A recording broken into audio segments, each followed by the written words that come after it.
Isa ang kapuso star at dating Showtime host na si Billy Crawford sa nag-aabang ng pagbabalik ng kapamilya noontime show na It's Showtime.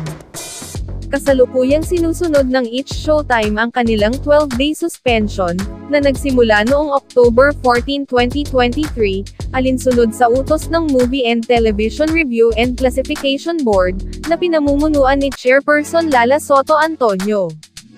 Kamakailan ay nakapanayam nga si Billy sa kanyang show sa 19 East, tungkol dito at buo ang tiwala niyang malalampasan ng buong It's Showtime family ang challenge na ito.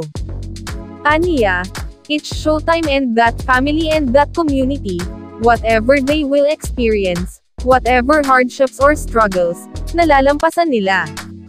So babalik yan. Stronger, better, and we're rooting for them.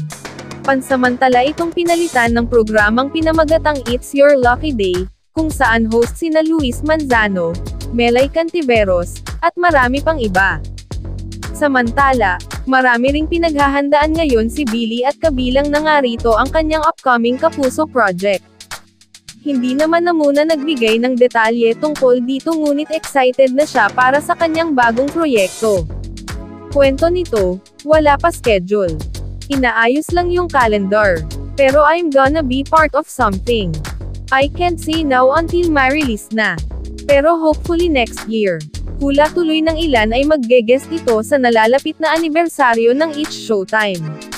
Malay natin, sa It nga ay bumulaga ang dating host na si Jimmy Santos. Waiting for Billy sa It's Showtime.